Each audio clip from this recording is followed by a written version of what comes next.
Ladies and gentlemen, across America and around the globe, welcome to the AGN TCL Streaming News Network, home of America's good news to the world.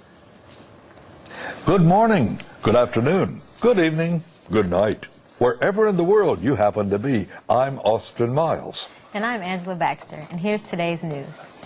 Today I want to speak about someone that just passed away. Oh. A legendary former basketball player, coach, John Wooden. Oh, yes. Who in 27 years led his teams to stunning triumphs and was just as well known for mentoring his players off the court and for his motivational pyramid of success. He died at 6:45 of natural causes on June 4th, and he was 99 years old. His 100th birthday would have been October 14th. It's kind of hard to talk about Coach Wooden simply because he was a complex man, Kareem Abdul-Jabbar said in an interview with UCLA. But he taught us in a very simple way. He just used sports as a means to teach us how to apply ourselves in any situation. Wooden was the first person and remains one of only two to be inducted into Naismith Memorial Basketball Hall of Fame as both a player and a coach. He was also a member of the inaugural class of the National Collegiate Basketball Hall of Fame in 2006, the Pac-10 Basketball Hall of Honor, and the UCLA Athletics Hall of Fame. In 2003, George Bush presented him with the Presidential Medal of Freedom, the highest honor ever given to a civilian. But just as important as his accolades, winning record, and star teams was his approach to the game of life, which raised his coaching style to the level of a philosopher's. He was known for reciting his father's 2 sets of 3, never lie, never cheat, never steal, and don't whine, don't complain, and don't make excuses, and a 7-point creed that was also passed by his father. The point Wooden used most in coaching, he said, was to make each day a masterpiece. Still, Wooden was probably best known for his famed pyramid of success, which he began developing in the 1930s. He said that it was the only truly thing that he had ever done himself. At the base of the 5-level pyramid was industriousness, friendship, loyalty, cooperation, and enthusiasm. The next levels up are self-control, alertness, initiative, and intentness, condition, skill, and team spirit, and poise and confidence.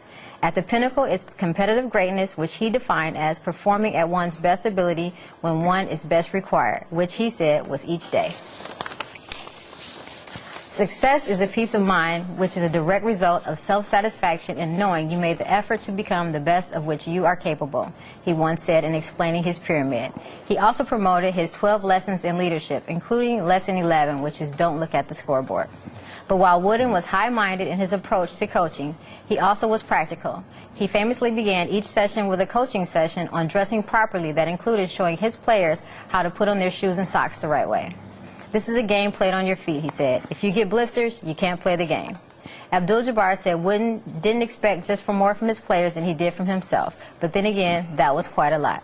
He set quite an example, he said. He was more like a parent than a coach. He really was a very selfless and giving human being, but he was a disciplinarian. We learned all about those aspects of life that most kids want to skip over. He wouldn't let us do that. John Robert Wooden was born October 14, 1910 in Hall, Indiana, one of 4 sons of a farmer and a housewife. He learned from his father true leadership, when to be firm, when to be flexible, when to have the strength to be gentle, and when to have the strength to force compliance.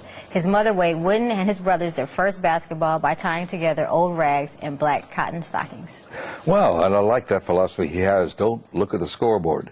You know, we could take that in our everyday life. That's right. In fact, right. I have a thing, too. I talk to people in public life. Don't believe your own publicity. Do you know about Andrea Bocelli, the singer? No.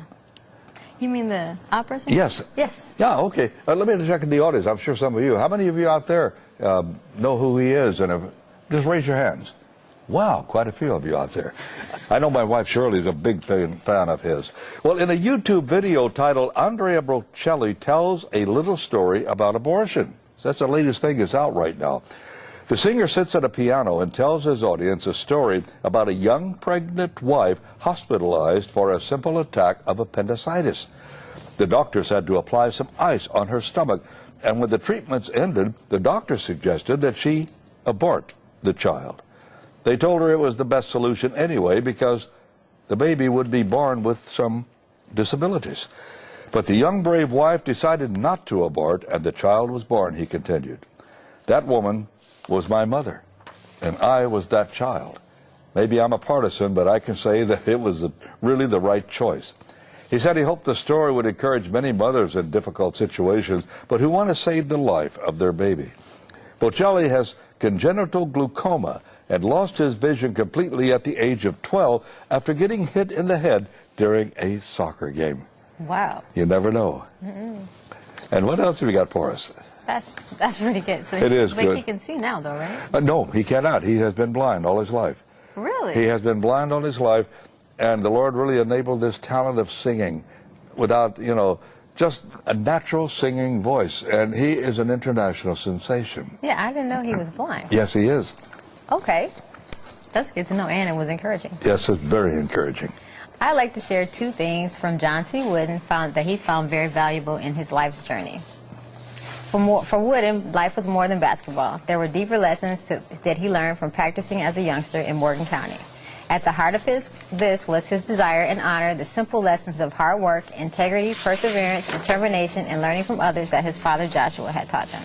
He lived by a 7-point creed that his father gave him when he graduated from grammar school. Grammar school. He's been carrying this all his life, up till 99. Wow. He's been carrying on a piece of paper. It says, be true to yourself, make each day a masterpiece, help others, drink deeply from good books, make friendship a fine art, build a shelter against a rainy day, pray for guidance and counsel, and give thanks to your blessings each day. He tried to live his life by that 7-point creed, his daughter said in the 2008 interview. That's what he was about. And I have one poem that I'd like to share. Sure. It was called 4 Things, and his father gave him this on the other side of the paper. Oh. 4 things that man must learn to do if he would like to make his record true. To think without confusion clearly, to love his fellow man sincerely, to act from honest motives purely, to trust in God and heaven securely. And that's by Henry Van Dyke. Wow. Those are good words for us today, aren't they? Yes, every day. Well, I've got something real great for you, and this is in the realm of science and life itself. Now, this came out of the book Answers by Dr. Georgia Pudan and published by the Summit Ministries paper called The Journal. It's an excellent paper. They're located out of Colorado. They have a school there. Kids come from all over the nation and the world to study and learn the biblical worldview. It's an excellent facility. Here's what it says in that book and in the article. Did you know that the creature with the most complex vision systems known to science is a shrimp? No.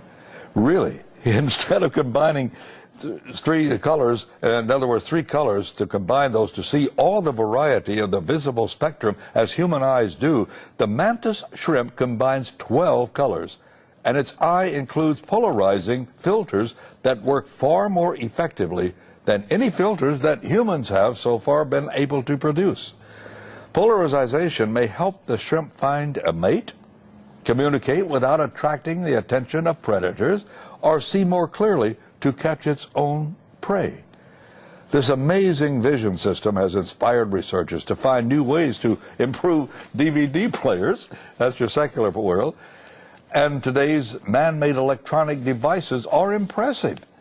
But how much more awe-inspiring is the handiwork of the designer who created the rainbow of colors and made so many types of eyes to see them, including the unique eye of the mantis shrimp.